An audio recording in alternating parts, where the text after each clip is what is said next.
স্নিগ্ধবিষ লেখিকা সানজিদা আক্তার মুন্নি পর্ব ৫৯। ঘড়ির কাঁটায় সকাল ৭টা ছুঁয়েছে, অথচ শিকদার বাড়ির বিশাল চার দেওয়ালের ভেতর দিনের আলোর কোনো অস্তিত্ব নেই। চারদিক ঘিরে রেখেছে এক গুমট নিথর স্তব্ধতা আর শোকের এক জমাট বাঁধা অন্ধকার। দাদা জানার নেই এই রূঢ় সত্যটা এখনো এই বাড়ির ইট পাথরে ধাক্কা খেয়ে ফিরে আসছে। মাত্রই তাকে গোরস্থানের কবরে শায়িত করে ফিরেছে বাড়ির শোকাহত মানুষগুলো। পুরো বাড়িটাই এখন এক জীবন্ত গোরস্থানে পরিণত হয়েছে, যেখানে চারপাশের বাতাসে ভাসছে স্বজনদের চাপা কান্নার গোঙানি, আর উঠোনের একপাশে চলছে মৃত মানুষের আত্মার শান্তির জন্য সিন্নি বিতরণের এক যান্ত্রিক ব্যস্ততা। কিন্তু এই সমস্ত কোলাহল, আহাজারি আর শোকের আবহের অনেক দূরে অন্দরমহলের এক অন্ধকারাচ্ছন্ন কোণে জানালার পাশে ঠান্ডা মেঝেতে হাত পা ছড়িয়ে নিষ্পান পাথরের মতো বসে আছে তৌসির। তার রক্তবর্ণ শূন্য দৃষ্টি জানালার বাইরের ফাঁকা আকাশের দিকে স্থির, অথচ বুকের ভেতরটা তীব্র অনুশোচনা আর ভয়ঙ্কর এক পাপবোধের দাও দাও আগুনে পুড়ে ছাই হয়ে যাচ্ছে। প্রতিটি শ্বাস নিতে গিয়ে তার মনে হচ্ছে কেউ তার গলা চেপে ধরেছে। বাইরের মানুষগুলো যখন দাদাজানের আত্মার মাগফিরাত কামনায় মশগুল, তৌসির তখন নিঃশব্দে নিজের কৃতকর্মের বিভীষিকাময় হিসেব মেলাচ্ছে। সে খুব ভালো করেই জানে এই মৃত্যু কোনো স্বাভাবিক বয়সের ভারে আসা বিদায় নয়, এটি একটি নিখুঁত, সুপরিকল্পিত এবং নির্মম হত্যাকাণ্ড। আর সবচেয়ে ভয়ানক ও দমবন্ধকর সত্যি হলো, এই হত্যাকাণ্ডের সরাসরি অংশীদার খোদ তৌসির এবং স্বয়ং বিবিজান। তাই নিজের হাতের তালুতে এখনও সে দাদাজানের ছটফটানির কম্পন অনুভব করতে পারছে। গতরাতের সেই পৈশাচিক দৃশ্যটা তৌসিরের চোখের পর্দায় বারবার রক্তজলের মতো ফিরে এসে তাকে উন্মাদ করে দিচ্ছে। গতরাতে বিবিজানের ডাকে ওনার ঘরে পা রাখতেই তৌসিরের শরীরের সমস্ত রক্ত বরফ হয়ে গিয়েছিল। বিছানায় দাদাজানের হাত পা তখন মোটা দড়ি দিয়ে শক্ত করে বাঁধা, তার চোখে মুখে এক অসহায় আতঙ্ক। বিবিজান নির্লিপ্ততায়, একদম ঠান্ডা ভাবলেশীন মাথায় তাকে নির্দেশ দেন দাদাজানের পা দুটো শরীরের সমস্ত শক্তি দিয়ে চেপে ধরতে, আর নিজে হাতে তুলে নেন বালিশ চেপে শ্বাসরোধ করার মতো জঘন্যতম দায়িত্ব। কারণটা ছিল অতি স্পষ্ট। দাদাজান বিবিজানের এই কলুষিত পাপের সাম্রাজ্য সহ্য করতে পারছিলেন না। চাইছিলেন সব কিছু ছেড়ে বহুদূরে অচেনা কোথাও চলে যেতে। তৌসির প্রথমে শিউরে উঠেছিল, 2 কদম পিছিয়ে গিয়ে মুক্তি চেয়েছিল এই মহাপাপ থেকে। কিন্তু বিবিজানের চোখে তখন শয়তানের হাসি। তিনি যখন তৌসিরের দুর্বলতম জায়গায় আঘাত করে নাজহা আর ইয়াদওয়াসেমের ক্ষতির নিখুঁত হুমকি ছুড়ে দেন, তখন তৌসিরের সামনে আর কোনো পথ খোলা ছিল না। সম্পূর্ণ নিরুপায় হয়ে, এক প্রকার বাধ্য হয়ে তাকে নিজের দাদাজানের মৃত্যুতে হাত রাঙাতে হয়। বিবিজানের এই নারকীয় নিষ্ঠুরতা অবশ্য তৌসিরের কাছে একেবারেই নতুন কিছু নয়। দাদাজানকে চিরকাল নিজের বশে রাখার জন্য, তাকে মানসিক পঙ্গু করে রাখার জন্য এই নারী বছরের পর বছর ধরে জাদুটোনার মতো নিজের মাসিকের রক্ত পর্যন্ত তার খাবারে মিশিয়ে খাইয়েছেন। একজন মানুষ কতটা পৈশাচিক, কতটা বিকৃত মস্তিষ্কের হলে এমন বীভৎস কাজ দিনের পর দিন করতে পারে, তা ভাবলেও তৌসিরের নাড়িভুড়ি উল্টে আসতে চায়। শেষমেশ দাদাজানকে নির্মমভাবে হত্যার পর সেই বীভৎস মৃত্যুকে হার্ট অ্যাটাক বলে চালিয়ে দেওয়া হয়, আর বাড়ির শোকাহত মানুষগুলোও বিন্দুমাত্র সন্দেহ ছাড়াই সেই মিথ্যাকে অম্লান বদনে মেনে নেয়। অতীত হাতড়ে তৌসির যখন অবসার অসাড় হয়ে নিজের পাপের ভারে ঢুকছে, ঠিক তখনই তার সামনে রাখা কাঠের চেয়ারটা এসে বসে নাজহা। তার চোখে এক ফোঁটাও শোকের ছিটে ফোঁটা নেই, কোনো সমবেদনা নেই, বরং সেখানে জ্বলজ্বল করছে তীব্র অবজ্ঞা, ঘৃণা আর প্রতিশোধের আগুন। ঠোঁট বাঁকিয়ে একরাশ বিষ ঢেলে দিয়ে নাজহা বলে ওঠে, কষ্ট হচ্ছে তৌসির শিকদার। তৌসির কোনো উত্তর দেয় না, দেওয়ার মতো ভাষাও তার নেই। সে শুধু একজোড়া শূন্য, ক্লান্ত অপরাধী দৃষ্টি মেলে তার দিকে তাকিয়ে থাকে। নাজহা এবার একটা তীক্ষ্ণ হাসি হেসে নিজের ফুলে ওঠা পেটে হাত বুলিয়ে বলে, উনি তো বৃদ্ধ মানুষ ছিলেন, ওনার মৃত্যুতে কেন কষ্ট হবে আপনার? কষ্ট তো হতো যদি এই পেটের ভেতরের এরা মরে যেত। এরা মরল না কেন বলুন তো? উনি কেন মরলেন? তৌসির কোনো পাল্টা যুক্তি দেওয়ার শক্তি পায় না। সে তো এখন মাছ দরিয়ায় এক ডুবন্ত মানুষের মতো, যে কিনা বাঁচার জন্য সামান্য খড়কুটো আঁকড়ে ধরতে চাইছে। সে ধীর পায়ে মেঝে ঘষে এগিয়ে যায়, তারপর হাঁটু গেড়ে বসে আলতো করে নাঝার কোমর জড়িয়ে ধরে, তার গর্ভের সন্তানগুলোর ওপর কান পেতে সে নিথর হয়ে বসে থাকে।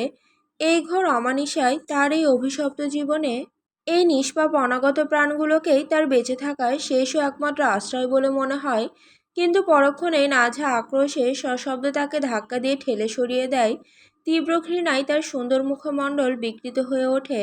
বাঘিনীর মতো চাপা গর্জনে সে ফুঁসে ওঠে, ছোবেন না আমায়, জানোয়ার কোথাকার!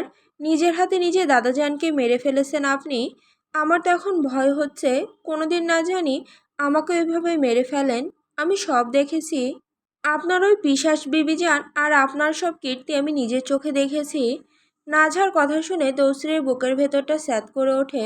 মনে হয় এক টুকরো জ্বলন্ত কয়লা কেউ তার বুকে ছুঁড়ে মেরেছে। আসলে গতরাতে তৌসির আর বিবিজান যখন দাদাজানের নিথর প্রাণহীন দেহটা বিছানায় তুলে শোয়াচ্ছিল, ঠিক তখনই আধখোলা দরজার আড়াল থেকে নাঝা পুরো ঘটনাটা দেখে ফেলেছিল। তৌসির কোনো কথা বলে ওঠার আগেই দরজার চৌকাঠে এসে দাঁড়ান স্বয়ং বিবিজান। তার চোখে মুখে অনুশোচনার লেশমাত্র নেই, বরং সেখানে বিরাজ করছে এক হিমশীতল কুড়ো আর অহংকারী দৃষ্টি। স্থির সাপের মতো ঠান্ডা চোখে নাঝার দিকে তাকে তিনি চিবিয়ে চিবিয়ে বলেন, যখন দেখে ফেলেছিস তখন মুখ বন্ধ রাখিস। মুখ খুললে তোকে সহ তোর 14 গোষ্ঠীর এমন অবস্থা করব যে ভাবতেও পারবি না। এরপর তিনি ধীরে ধীরে তৌসিরের দিকে ঘুরে দাঁড়ান, কণ্ঠে এবার আদেশের রুক্ষ সুর। তৌসির, বাইরে আয়, সকাল থেকে কিছু খাসনি, কিছু মুখে দে। খাবার খাওয়া শেষে এসে ওর লগে শুইবি। ও বড্ড বেড়েছে আজকাল, সব নামিয়ে দে। 7-8 মাসের পোয়াতে হলে কি হবে, শুইলে কিছু হবে না, তাড়াতাড়ি আয়। এই কুৎসিত জঘন্য নির্দেশটা ছুড়ে দিয়েই বিবিজান তার রাজকীয় ভঙ্গিতে গটগট করে ঘর থেকে বেরিয়ে যান। তিনি চলে যেতেই নাঝা যেন দাউ দাউ করে জ্বলে ওঠে। অপমান তার চোখ মুখ লাল হয়ে যায়। সে হিংস্রভাবে তৌসিরের কাঁধ খামচে ধরে এক ঝটকায় তাকে আরো দূরে ঠেলে দেয়। দাঁতে দাঁত চেপে হিস হিস করে বলে, তোর যদি এতই শোয়ার ইচ্ছে থাকে তবে তোর ওই নোংরা মাগি বিবিজানের কাছে গিয়ে এসো। আমার শরীরে হাত দিলে কিন্তু একদম ভালো হবে না বলে দিচ্ছি। অপমানে, আত্মসম্মানে লাগা আঘাতে আর দীর্ঘদিন ধরে বুকের ভেতর চেপে রাখা ক্ষোভে এবার তৌসিরও রুখে দাঁড়ায়। তার ভেতরে যন্ত্রণার বাঁধ এক মুহূর্তে প্রচণ্ড বেগে ভেঙে চুরমার হয়ে যায়। সে গলা চড়িয়ে হুঙ্কার দেয়, মুখ সামলে কথা বল সিনাল। আমাকে কি ওনার মতো ভেবেছিস নাকি? শোয়ার ইচ্ছে থাকলে বাইরে আমার অনেক ব্যবস্থা আছে। এই এতগুলো দিনে একবারও কি তোর লগে জোর করছি? এই পেটের বাচ্চাগুলো ছাড়া অন্য কোনো কারণে কি তোর কাছে ঘেঁষেছি? আমি শরীরের ভিখারি পুরুষ না, আর সেটা তুই নিজেও খুব ভালো কইরা জানোস। তাই এসব সাওয়াজাতি কথা আর মুখে আনবি না। নাজা তাচ্ছিল্য ভরে মুখ ঘুরিয়ে নেয়। তার কণ্ঠ থেকে ঝরে পড়ে এক বুক অবজ্ঞা আর চূড়ান্ত প্রত্যাখ্যান। আমি জানি আপনি কেমন, আপনি একটা পশু, শুধু একটা পশু। তৌসির আর তর্কে জড়ায় না। এই অশান্তি, এই বিষাক্ত মানসিক নির্যাতন এখন তার নিত্যদিনের সঙ্গী। সে নিঃশব্দে এক বুক হাহাকার আর পরাজিত সৈনিকের মতো ঘর থেকে বেরিয়ে আসে। বাইরে এখনো চলছে স্বজনদের কান্নার রোল। আগরবাতির গন্ধ ভারী করে তুলেছে বাতাস। বাড়ির শোকাতুর মানুষগুলোর মুখের দিকে তাকিয়ে তৌসিরের বুকের ভেতরটা দুরু দুরু করে কেঁপে ওঠে। একদিকে ভেতরে দম বন্ধ করা অপরাধবোধ, অন্যদিকে নাঝার এই মানসিক অত্যাচার সে আর বইতে পারছে না। তার চারপাশে দেওয়ালগুলো মনে হচ্ছে ক্রমশ ছোট হয়ে এসে তাকে পিষে মারতে চাইছে। অথচ কি নিদারুণ পরিহাস, এই পুরো ধ্বংসযজ্ঞের, এই সর্বনাশা জালের আষ্টে পৃষ্ঠে একদম গলা পর্যন্ত সে নিজেই জড়িয়ে আছে, যেখান থেকে বের হওয়ার কোনো রাস্তাই আর খোলা নেই। বিকেলে ধীরে ধীরে গড়িয়ে আসছে সন্ধ্যার দিকে। আকাশের বুকে ছড়িয়ে পড়েছে এক আশ্চর্য কমলা আভা। মনে হচ্ছে কোনো অদৃশ্য শিল্পী তার তুলির শেষ আঁচড়ে রাঙিয়ে দিয়েছে দিগন্ত রেখা। জানালার কাছের ফাঁক গলে সেই আলো এসে ঘরের মেঝেতে লুটিয়ে পড়েছে, ছড়িয়ে দিয়েছে এক বিষণ্ণ সৌন্দর্য। বাইরের পৃথিবীতে পাখিদের ঘরে ফেরার ব্যস্ততা, কিচিরমিচির ডানা ঝাপটানোর শব্দ, প্রকৃতি তার নিজস্ব ছন্দে এগিয়ে চলেছে। কিন্তু এই শিকদার বাড়ির ভেতর, এই ঘরের চার দেওয়ালের মাঝে নীরবতা যে থমকে আছে, এমন নীরবতা যা শুধু কান দিয়ে শোনা যায় না, অনুভব করতে হয় বুকের ভেতর। বাড়ির বাতাসে ভাসছে আগরবাতির হালকা সুগন্ধ, মিশে যাচ্ছে শূন্যতার গন্ধের সাথে। তৌসির ঘরের সোফায় বসে আছে, কোম্পানির কাগজপত্র নিয়ে। তার সামনে টেবিলে ছড়ানো ফাইল, কিছু হিসাবের কাগজ। তার কপালে হালকা চিন্তার ভাঁজ, ভ্রু দুটো সামান্য কুঁচকানো, চোখ দুটো কাগজের কালো অক্ষরের ওপর স্থির থাকলেও মনটা পড়ে আছে অন্য কোনো দূর অজানায়। হয়তো দাদাজানের পুরনো স্মৃতিতে, হয়তো নিজের ভেতরের কোনো অন্ধকার কোণে। অন্যদিকে খাটের ওপর নাঝা শুয়ে আছে। দুপাশে নরম তুলোর বালিশ দিয়ে ঘেরা কাত হয়ে শুয়ে আছে সে। তার পরনে হালকা গোলাপি গোল ড্রেসটা পেটের ভারে টান টান হয়ে আছে। চিত হয়ে একটু শোয়ার সাধ্যও নেই তার। একটুখানি চিত হলেই বুকের ভেতর দম আটকে আসে। পিঠের নিচে এক ভোঁতা যন্ত্রণা তীক্ষ্ণ হয়ে ওঠে। তার ফোলা পেটের ভেতর তিন তিনটে ছোট্ট প্রাণ একসাথে নড়াচড়া করছে। মনে হচ্ছে তিনটে আলাদা পৃথিবী একই সময়ে জেগে উঠেছে। কখনো একটা ছোট্ট পা পাঁজরে আঘাত করছে, কখনো একটা কনুই পেটের ডান দিকে ঠেলা দিচ্ছে। নাঝা চোখ বন্ধ করে সেই অনুভূতি অনুভব করে। একদিকে অপার মাতৃত্বের আনন্দ, অন্যদিকে অসহ্য শারীরিক যন্ত্রণা। তার কপালে বিন্দু বিন্দু ঘাম। এলোমেলো চুল কপালের ওপর ছড়িয়ে আছে, ফর্সা মুখটা ক্লান্তিতে ফ্যাকাশে হয়ে গেছে, ঠোঁট দুটো শুকিয়ে এসেছে। অনেকক্ষণ এক ভঙ্গিতে শুয়ে থাকতে থাকতে নাঝার শরীর বিদ্রোহ করে ওঠে। ধীরে ধীরে অনেক কষ্টে সে বালিশগুলো একটু একটু করে সরিয়ে উঠে বসার চেষ্টা করে। তার ভ্রু কুঁচকে যায়, ঠোঁট কামড়ে ধরে, সে চাপা যন্ত্রণা সহ্য করতে থাকে। তার চোখে মুখে স্পষ্ট কষ্টের ছাপ ফুটে ওঠে, যে কষ্ট শুধু শারীরিক নয়, মনের গভীরের ক্ষত থেকেও উঠে আসছে। বেখেয়ালেই নাঝার পরনের গোল ড্রেসটা হাঁটুর কাছে গুটিয়ে উঠে গেছে, কিন্তু সে এখন এসব দেখার অবস্থায় নেই। দুই হাতে বিছানার চাদর খামচে ধরে অনেক চেষ্টায় সে উঠে দাঁড়ায়। দাঁড়িয়েই দুই হাত কোমরে চেপে ধরে। কোমরের নিচ থেকে এক তীক্ষ্ণ ব্যথা মেরুদণ্ড বেয়ে উপরে উঠে আসছে। এই ব্যথায় তার মুখ কুঁচকে যায়, ঠোঁট থেকে একটা চাপা গোঙানি বেরিয়ে আসছে। ধীর অনিশ্চিত পায়ে নাঝা হাঁটতে শুরু করে, এক পা দুই পা করে। এই হাঁটার প্রতিটি পদক্ষেপ এক একটি বিশাল পাহাড় ডিঙানোর সমান এখন তার কাছে। নাঝার এই নিদারুণ কষ্ট তৌসিরের চোখ এড়ায় না। কাগজের অক্ষরে আটকে থাকা তার দৃষ্টি হঠাৎই উঠে আসে নাঝার দিকে। এক মুহূর্তের জন্য তার বুকের ভেতরটা মোচড় দিয়ে ওঠে। সব কাগজপত্র এক ঝটকায় টেবিলের পাশে সরিয়ে রেখে সে উঠে দাঁড়ায়। তৌসিরের মনটা আজ বিষাদে আসন্ন। দাদাছানের শূন্যতা তার বুকের ভেতর একটা কালো গর্ত হয়ে আছে, যা কোনোভাবেই পূরণ হচ্ছে না। সাথে তো নিজের ভেতরের স্পষ্ট অপরাধবোধ, যা রাত দিন তাকে কুরে কুরে খাচ্ছে। চারপাশের এই দম বন্ধ করা পরিস্থিতি, নাঝার চোখের ঘৃণা মেশানো দৃষ্টি, সব মিলিয়ে বুকটা ভারী হয়ে আছে তৌসিরের। তৌসির উঠে এসে নিঃশব্দে নাঝার দিকে এগিয়ে যায়। পেছন থেকে সে আলতো করে নাঝার কোমর জড়িয়ে ধরে, এমনভাবে যে মনে হবে কোনো নাজুক কাচের পুতুলকে ছুঁচ্ছে কেউ। তারপর সে নিজে দুই হাতে নাঝার তলপেটের ভারী অংশটুকু খুব সাবধানে শূন্যে তুলে ধরে। তৌসিরের বুকের উষ্ণতা নাঝার পিঠে এসে লাগে। এই উষ্ণতায় একটা চেনা গন্ধ লেগে আছে, যা হলো তৌসিরের শরীরের গন্ধ, যা একসময় নাঝার কাছে স্বর্গ ছিল, আজ তাই তার কাছে বিষ আর মধুর মিশ্রণ হয়ে গেছে। তৌসির তলপেটে তুলে ধরায় নাঝার ঠোঁট থেকে একটা দীর্ঘ গভীর স্বস্তির নিঃশ্বাস বেরিয়ে আসে। তার মনে হয় দীর্ঘ ডুব সাঁতারের পর সে জলের উপরে মাথা তুলে বুক ভরে এক ঢোক অক্সিজেন পেয়েছে। তার চোখ দুটো মুহূর্তের জন্য বুজে আসে, চোখের পাতলা পাপড়ি কেঁপে ওঠে। কিন্তু এই স্বস্তিটুকু এখন তার কাছে অপরাধের মতো। যন্ত্রণাকাতর ক্লান্ত গলায় একটু কম্পিত স্বরে সে তৌসিরকে জিজ্ঞেস করে, ডেলিভারির আর কতদিন বাকি? আমি বাঁচব তো ডেলিভারি হওয়ার আগে? আমার এক একটা দিন এখন 100 দিনের সমান মনে হয়। আমি আর এই ভার নিতে পারছি না। কথাগুলো বলতে বলতে নাঝার গলা ধরে আসে। তার ভীষণ কষ্ট হচ্ছে। শেষ শব্দটা প্রায় ফিসফিসিয়ে বেরিয়ে আসে তার গলা হতে। তৌসির এই প্রশ্নের পিঠে কোনো কথা বলে না। সে নাঝাকে খুব সাবধানে ধরে ধীরে ধীরে বিছানার দিকে নিয়ে যায়। বিছানায় বসিয়ে দিয়ে সে নিজে হাঁটু গেড়ে মেঝেতে বসে নাঝার পায়ের কাছে। তারপর নাঝার ফুলে যাওয়া পা দুটো নিজের কোলের ওপর তুলে নিয়ে আলতো হাতে নাঝার পায়ের পাতা টিপে দিতে দিতে শান্ত মতো স্বরে বলে, সব মিলে আর 2টা মাস, তারপর সব ঠিক হইয়া যাইব। আর সহ্য করতে হইব না, সব ঠিক হইয়া যাইব। কথাটায় কি কোনো নিশ্চয়তা ছিল, নাকি ছিল এক ক্লান্ত মানুষের নিজেকে বোঝানোর প্রচেষ্টা? নাঝা ঠিক বুঝতে পারে না। তৌসিরের কথাগুলো নাঝার বুকের ভেতর গিয়ে আঘাত করে। তার চোখের কোণ বেয়ে নিঃশব্দে 1 ফোঁটা 2 ফোঁটা জল গড়িয়ে পড়ে। গোধূলির আলোয় সে অশ্রুবিন্দু চিকচিক করে ওঠে। তার ভীষণ ইচ্ছে করে এই মুহূর্তেই তৌসিরকে শক্ত করে জড়িয়ে ধরে হু হু করে কেঁদে ফেলতে। তৌসিরের চওড়া বুকে মাথা গুঁজে দিয়ে নিজের সব কষ্ট, সব ভয়, সব অভিমান উগরে দিতে, বলতে, আমি ভয় পাচ্ছি, আমাকে শক্ত করে ধরুন। কিন্তু সে পারে না, তার বিবেক, তার ভেতরে সেই তীব্র ঘৃণার আগুন তাকে বাধা দেয়। চোখ বন্ধ করতেই তার চোখের সামনে ভেসে ওঠে মাস্টার চাচুর সেই নিথর প্রাণহীন মুখ। মনে পড়তেই নাঝার মনে হয় এই মুহূর্তে তার বুকের ভেতর কেউ বরফের ছুরি বসিয়ে দিল।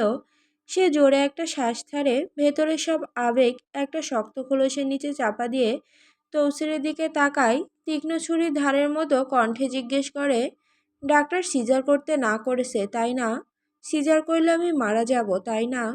তৌসিরের হাতের নড়াচড়া এক মুহূর্তের জন্য থেমে যায়। সে নাঝার দিকে শান্ত নির্বিকার দৃষ্টিতে তাকায়। তার চোখে কোনো ভাবান্তর নেই, কিন্তু গভীরে কোথাও এক অসহ্য বেদনা চিকচিক করছে।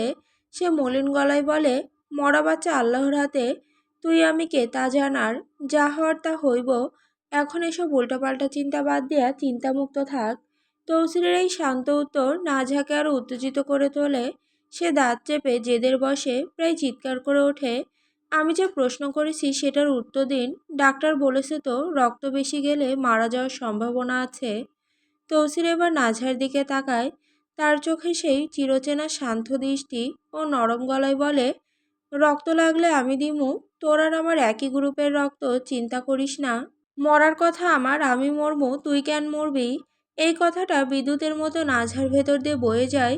মুহূর্তের মধ্যে তার ভেতরে কালবৈশাখী ঝড় উঠে আসে। নাঝার চোখ দুটো জ্বলে ওঠে আগুনের মতো, তার মুখ লাল হয়ে যায় ক্রোধে। সে প্রায় চিৎকার করে ওঠে, আপনি মরবেন কেন? এখন কেন মরবেন? পেটের এই পাপগুলোকে রেখে এখন কেন মরবেন? আর আপনি আমায় কেন রক্ত দিবেন? আমি আমার চাচুর খুনের রক্ত নিয়ে এই শরীরে বাঁচতে চাই না। আপনি আমায় রক্ত দিবেন না, বুঝলেন? আমি ডেলিভারির সময় মারা গেলেও আপনার এক ফোঁটা রক্ত আমি নেব না। প্রতিটি শব্দ এক একটা তীর হয়ে সরাসরি গিয়ে বিঁধে তৌসিরের বুকে। কিন্তু তৌসিরের মুখে কোনো ভাবান্তর নেই। সে শুধু চুপ করে শোনে। তার চোখের পাতা একবারও কাঁপে না, ঠোঁটে কোনো প্রতিবাদ আসে না। শুধু তার হাতের চাপটা নাঝার পায়ের পাতায় একটু শিথিল হয়ে আসে। কথাগুলো বলে নাঝা হাঁপাতে থাকে। তার বুক দ্রুত ওঠানামা করছে, কপালে বিন্দু বিন্দু ঘাম চিকচিক করছে, চোখ দুটো পানিতে ছলছল করছে। রাগে আর ক্ষোভে শরীরটা তার কেঁপে উঠছে। কিন্তু এই উত্তেজনা তার শরীরের পক্ষে ভালো নয়। তার পেটের ভেতর তিনটে ছোট্ট প্রাণ অস্থির হয়ে নড়াচড়া করতে থাকে। তৌসির কোনো প্রতিবাদ করে না। সে নাঝার পায়ে আবার আলতো করে হাত বুলিয়ে দিতে দিতে খুব শান্ত, প্রায় আদরে গলায় বলে, আচ্ছা দিমু না আমি রক্ত, অশান্তি করিস না, তোর কষ্ট হইব। তৌসিরের এই নির্লিপ্ততাই অসীম ধৈর্য নাঝাকে আরও বেশি পোড়ায়। আসলে ওর মনে যখনই অশান্তির ঝড় ওঠে, সেই সব রাগ তৌসিরের ওপর ঝাড়ে। তৌসিরের এই শান্ত নির্বিকার মুখটাই তার সব রাগ, সব ক্ষোভের প্রধান লক্ষ্যবস্তু এখন। সে চায় তৌসিরও কষ্ট পাক, তৌসিরও চিৎকার করুক, রাগে ফেটে পড়ুক, যাতে নাঝা বুঝতে পারে এই মানুষটার বুকে রক্ত আছে, ব্যথা আছে। কিন্তু তৌসিরের এই পাহাড়ের মতো অবিচল স্বভাব তাকে না চাইতেও শান্ত করে দেয়, নিজের কাছে নিজেকে ছোট করে তোলে। ধীরে ধীরে নাঝার শ্বাস স্বাভাবিক হয়ে আসে। ক্লান্তিতে সে বালিশে মাথা এলিয়ে দেয়। তার চোখের কোণ বেয়ে শেষ অশ্রুটুকু গড়িয়ে পড়ছে কানের পাশ দিয়ে, বালিশে মিশে যায়। তৌসির বিছানার একপাশে এসে বসে। নাঝা নিজের ভারী ফোলা উরুর ভার তৌসিরের উরুর উপর ছেড়ে দিয়ে ধীরে ধীরে সম্পূর্ণ শুয়ে পড়ে। শোয়ার সময় তার ড্রেস আর প্লাজো হাঁটুর উপর পর্যন্ত গুটিয়ে উঠে যায়। মাতৃত্বের ভারে ক্লান্ত, ফ্যাকাশে, অথচ এই ফোলা পা দুটো গোধূলির কমলা আলোয় তৌসিরের চোখের সামনে স্পষ্ট হয়ে ওঠে কোনো এক জীবন্ত কবিতার ন্যায়, যেখানে মাতৃত্বের গৌরব আর শারীরিক যন্ত্রণা একসাথে মিশে আছে। তৌসির ধীর হাতে প্রায় শ্রদ্ধার সাথে নাঝার প্লাজোটা নিচ পর্যন্ত নামিয়ে দেয়। তারপর নাঝার দুই পাশে বালিশগুলো ঠিকঠাক মতো গুজে দেয়, যাতে সে আরামে শুতে পারে। এক হাতে নাঝার এলোমেলো চুলগুলো কপাল থেকে সরিয়ে দিয়ে হাতের তর্জনী দিয়ে আলতো করে নাঝার কপালের ঘাম মুছে দেয়। তারপর নাঝার মুখের দিকে তাকিয়ে, সেই মুখ যা এক সময় তার পৃথিবী ছিল, আজও আছে, যদিও পৃথিবীটা পাল্টে গেছে। খুব নরম, প্রায় ফিসফিসানের মতো স্বরে সে জিজ্ঞেস করে, এখন কি ব্যথাটা একটু কম লাগতেছে? একটু ঘুমাবি এখন? নাঝা উল্টো এবার তৌসিরকে রাগ নিয়ে বলে, এখন শান্তি হচ্ছে আপনার? আমাকে এই যন্ত্রণায় ফেলার জন্যই তো এমনটা করেছেন। এসব আপনাদের চাল, আপনার চক্রান্ত। আপনি ইচ্ছে করেই কোনো সেফটি নেননি। নিলে কি আর একবারে তিন তিনটে বাচ্চা আসে? এই যে আমার জান বেরিয়ে যাচ্ছে, এই বদ্দোয়া আপনাকে নিতে হবে তৌসির শিকদার। আমার সাথে আপনি মোটেও ভালো কাজ করেননি। তৌসিরের চেহারায় কোনো বিকার নেই। সে নাঝার স্ফীত পেটে হাত বুলিয়ে দিতে দিতে ধীর শান্ত গলায় বলে, আমার যদি সত্যি কোনো খারাপ মতলব থাকতো তবে ৩টার জায়গায় ৫টা হতো। তুই তো জানিস, তোরা ভাই বোন যমজ, আমরাও ২ ভাই যমজ। আমাদের রক্তেই তো যমজ হওয়ার বিষয় লুকিয়ে আছে। নাঝা জেদ ধরে বলে, না সহজ না, আমি কতবার বারণ করেছি, বলেছি দুর্ঘটনা ঘটবে, আপনি শোনেননি। এখন হলো তো, পারলে আপনি এদের নিজের পেটে নিয়ে ঘুরুন, আমি আর পারছি না এই বোঝা টানতে। নাঝার এই রুটিন মাফিক অভিযোগে তৌসির অভ্যস্ত। যখনই নাঝার কষ্ট হয় সে বলে বাচ্চাদের যেন তৌসি নিজের পেটে নিয়ে নেয়। তৌসির নাঝার পেটে হাত বুলিয়ে আনমনেই বলে, এত যে অবহেলা করছিস আমার সন্তানগুলোকে, দেখিস একদিন তুই ওদের জন্য ছটফট করবি। তোর নারী ছেঁড়া ধনরা, ওদের জন্য তোরও প্রাণ কাঁদবে, কিন্তু সেদিন হয়তো অনেক দেরি হয়ে যাবে। নাঝা নিজের পেট থেকে ঝটকা মেরে তৌসিরের হাত সরিয়ে দিয়ে দাঁত চেপে বলে, পশুর বাচ্চাদের জন্য আমার কোনোদিনও করুণা হবে না। জন্মের পর ওদের মুখ না দেখেই আমি আমার বাড়ি চলে যাব। তৌসির মনে মনে হাসে। নাঝার মাতৃত্বের এই অস্বীকার তাকে বিচলিত করে না। সে জানে এই ৩ প্রাণ পৃথিবীতে এলে নাঝা তৌসিরকে হয়তো তাদের ছায়া মারাতে দেবে না, তখন বলবে, আমার সন্তানের পাশে আসবেন না।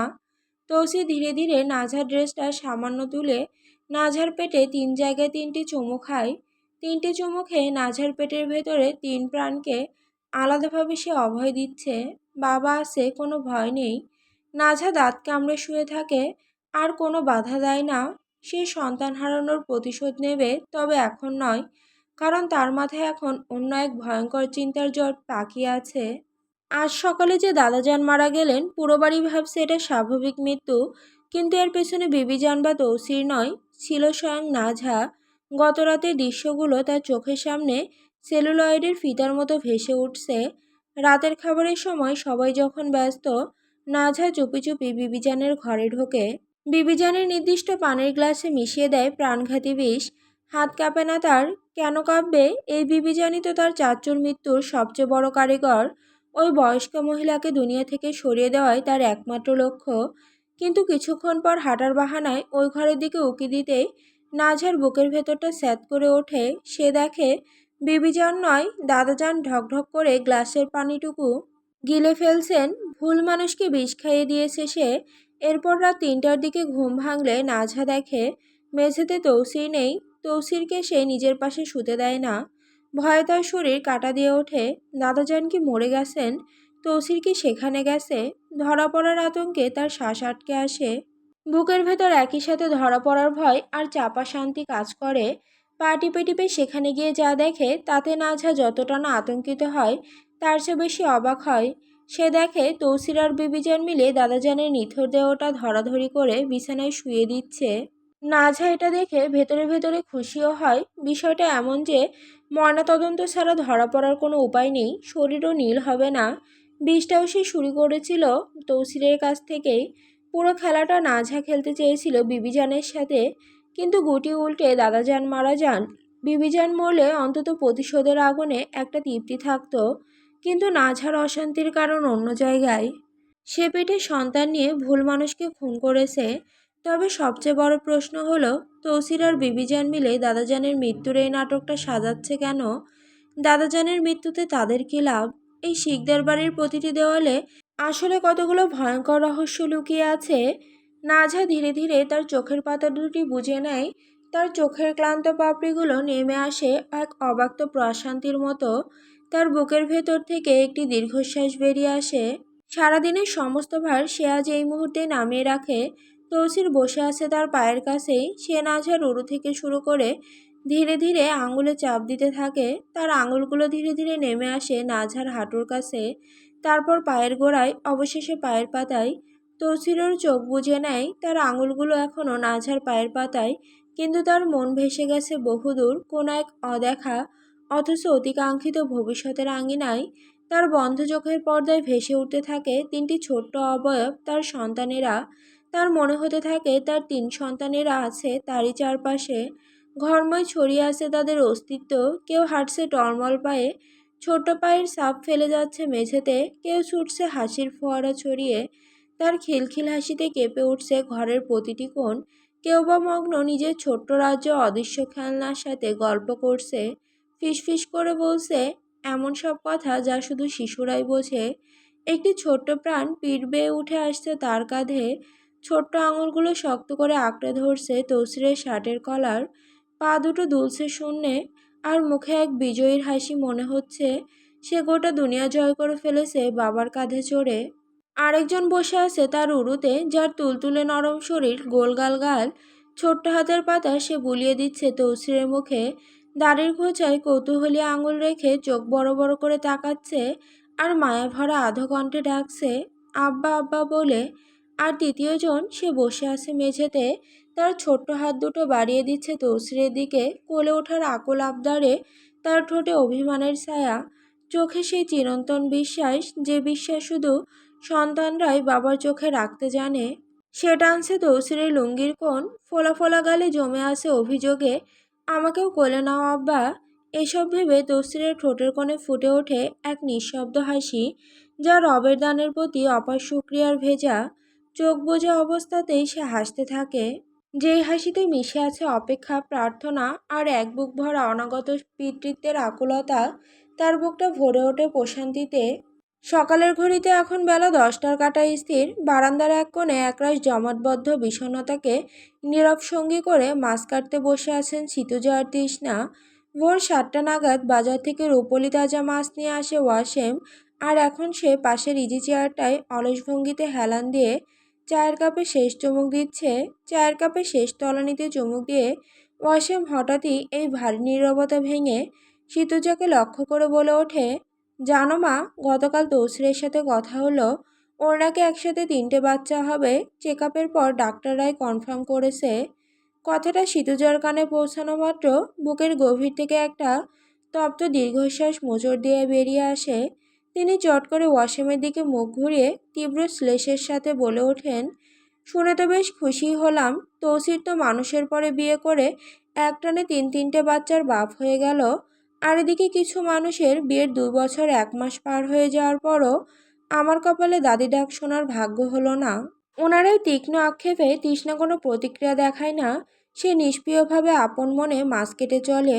তার আঙুলগুলো এক অদ্ভুত যান্ত্রিক নৈপুণ্যে আষ্টে ত্বকের উপর দিয়ে বয়ে যায়। কিন্তু ওয়াসিমের পুরুষালী অহংকারে মায়ের এই কথাটি তীরের ফলার মতো গিয়ে বিঁধে।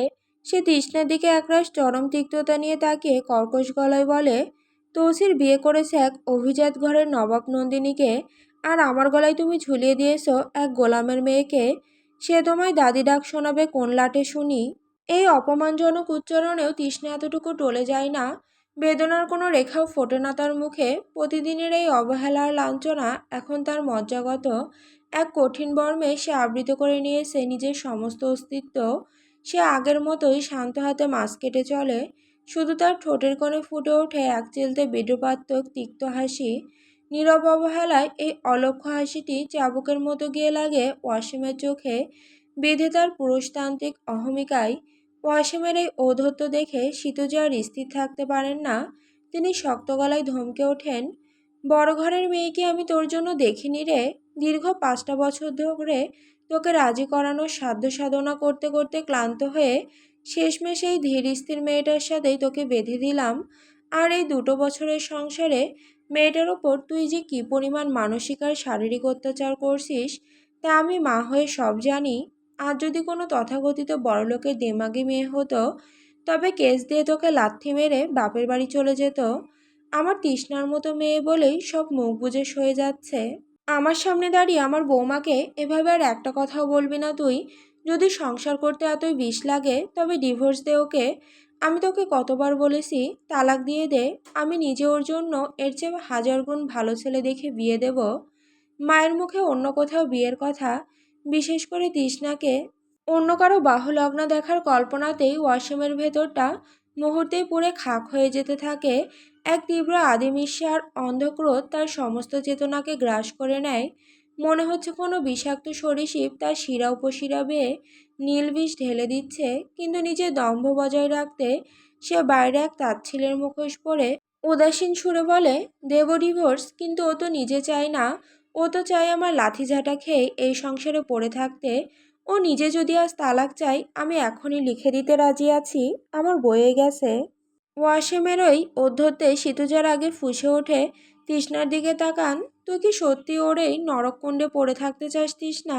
তুই শুধু একবার মুখ ফুটে বল। তুই না বললেই আজই আমি ডিভোর্সের কাগজ আনানোর ব্যবস্থা করছি। তোকে আয়রাত মনে মনে কতটা পছন্দ করে তা তুই খুব ভালো করেই জানিস। ও তোকে মাথায় করে রাখবে। আয়রাত নামটি শোনা মাত্রই ওয়াসিমের সারা শরীরে তো এক অদৃশ্য দাবানল জ্বলে ওঠে। ক্রোধে তার ভেতরে সমস্ত স্নায়ু ক্ষিপ্ত হয়ে উঠছে। কপালের পাশে একটি সূক্ষ্ম রগ দপদপ করে জানান দিচ্ছে ভেতরের প্রলয়কে। সে কোনো মতে নিজেকে সংবরণ করে দাঁত চেপে বসে থাকে, কিন্তু তার ভেতরটা এখন পুরো অঙ্গার হয়ে যাচ্ছে। তৃষ্ণা এবার সিতুজার দিকে তাকায়। তার চোখের কোণে এক অসীম যুগান্তরকারী ক্লান্তি লেগে আছে। মনে হচ্ছে বহু যুগের অবসাদ এসে জমা হয়েছে এই কৃষ্ণবর্ণ দৃষ্টিতে। সে নিরাসক্ত গলায় বলে, আপনি আমার জন্য যা ভালো মনে করবেন মা, আমি তাতেই রাজি। আমি হ্যাঁ বা না কিছুই বলবো না। উনি যখন এই ছোট লোকের বাচ্চাকে নিজের ঘরে রাখতেই চান না, তখন আমি আর সেটে থাকবো কেন? তালাকি হয়ে যাক তাহলে। তৃষ্ণার মুখ থেকে অনায়াসে তালাকের এই সম্মতি শুনে ওয়াসিমের কপালের রগগুলো রাগে ফুলে ওঠে। এক ভয়ানক মানসিক অস্থিরতা তাকে গ্রাস করে নিচ্ছে। তার ভেতরের আদিম সত্তাটি এক বন্য পশুর মতো লোহার খাঁচায় আছড়ে পিছড়ে মরছে। তবুও সে চতুরতার সাথে নিজেকে সামলে নিয়ে বসা থেকে উঠে দাঁড়ায়। নিজের ভেতরের হিংস্র আক্রোশকে সুগভীর অতলে চাপা দিয়ে একদম ঠান্ডা ও স্বাভাবিক গলায় বলে, ঠিক আছে, তালাক তাহলে আজ বিকেলেই হবে। তৃষ্ণা, আমার শার্টটা জলদি ইস্ত্রি করে দে, আমি অফিসে যাব। কথাটা বলেই ওয়াসিম বারান্দার রশিতে ঝুলতে থাকা গামছার লুঙ্গিটি এক ঝটকায় টেনে নিয়ে পুকুরের দিকে চলে যায় গোসল করতে। তৃষ্ণা কোনো বাক্য ব্যয় না করে চুপচাপ ঘরের দিকে পা বাড়ায় হাত ধোয়ার জন্য। দুজনে চলে যাওয়ার পথের দিকে তাকিয়ে সিতুজা এক দীর্ঘশ্বাস ফেলে বিড়বিড় করেন, এবার নিশ্চয়ই মুক্তি পাবে মেয়েটা। আর কত এই নরক যন্ত্রণা, এবার অন্তত শেষ হোক। হাত ধুয়ে ঘরে এসে তৃষ্ণা ওয়াসিমের শার্ট প্যান্ট ইস্ত্রি করতে বসে। বাইরে এখন দ্বিপ্রহরের তীব্র রোদ আর গুমোট গরমের রাজত্ব। ঘরে বিদ্যুৎ নেই। গরমে তার সারা শরীর ঘেমে একাকার হয়ে যাচ্ছে। কপালের পাশ ঘেঁষে ছোট ছোট চুলের অবাধ্য গুচ্ছ ত্বকের সাথে সিক্ত হয়ে লেপ্টে আছে। বিদ্যুৎ না থাকলেও বিকল্প ব্যাকআপের শক্তিতে স্ত্রীটি কোনো মতে সচল রয়েছে। ভেতরে চাপা দীর্ঘশ্বাস আর বাইরের ভ্যাবসা গরম দুটি মিলে তৃষ্ণার দম বন্ধ হয়ে আসছে। ঠিক এমন সময় গোসল সেরে ভেজা চুলে জলবিন্দু ছড়াতে ছড়াতে ঘরে ঢোকে ওয়াসিম। দরজায় পা রাখতেই তার শিকারী দৃষ্টি আটকে যায় এক অপার্থিব সন্মোহনী দৃশ্যে। তার বুকের গভীরে সমস্ত নিঃশ্বাস এক লহমায় স্তব্ধ হয়ে যায়। বিছানার ওপাশে মেঝেতে বসে শার্ট বিছিয়ে গভীর মনোযোগে ইস্ত্রি করছে তৃষ্ণা। তার অঙ্গে এক শুভ্র পোশাক, মনে হচ্ছে সদ্য ফোটা শিউলির পাপড়িতে মোড়ানো কোনো নিঃশব্দ মূর্তি। এখন তার গলায় ওড়না নেই, রক্তিম ওড়নাখানা কোমরের চারধারে আটসাট গিঁটে বাঁধা।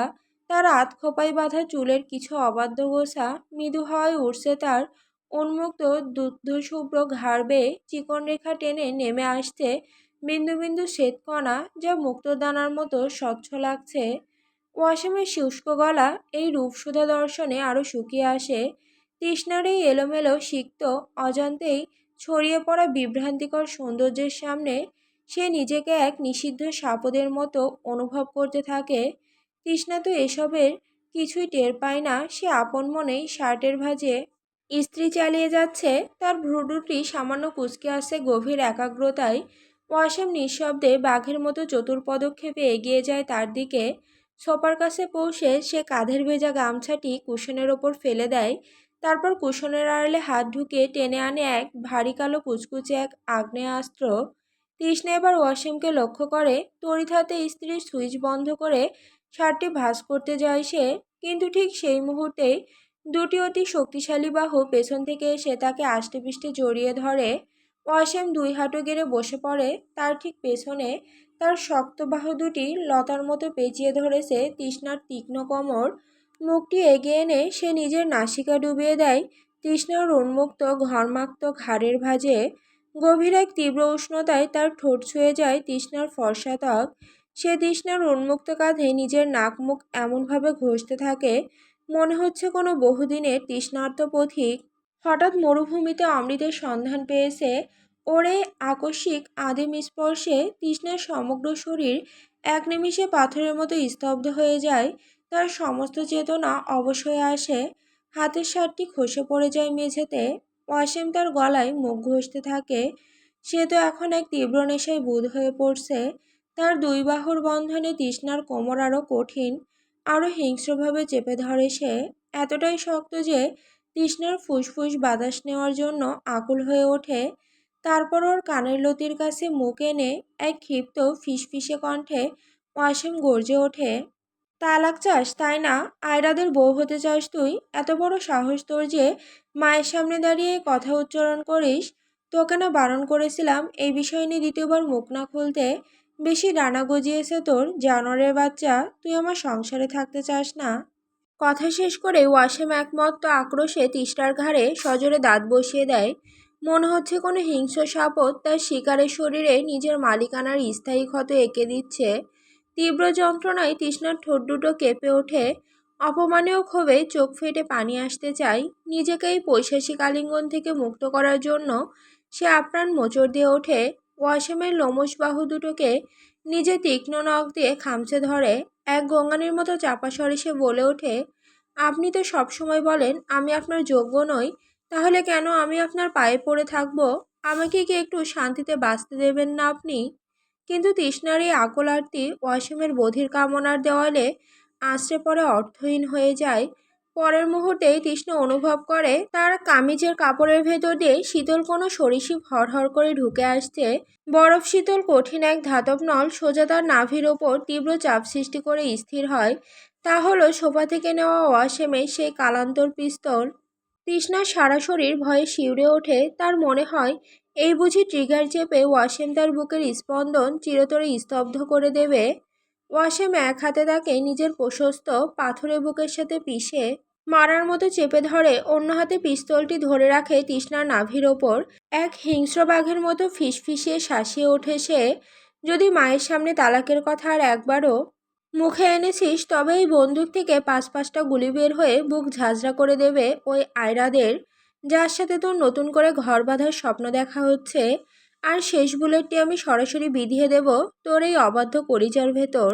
কথাটি শেষ করে ওয়াসিম তৃষ্ণার কাঁধ থেকে নাক ঘষতে ঘষতে উঠে আসে তার কানের লতি পর্যন্ত। এক গভীর আদিম আসক্তিতে সে তৃষ্ণার শরীরের ঘ্রাণ বুক ভরে টেনে নেয়। কোনো আজন্ম আফিমখোর তার নেশার বস্তুটি শুকছে মনে হবে। তারপর তৃষ্ণার মুখটি জোর করে ঘুরিয়ে নিজের গালে চেপে ধরে সে।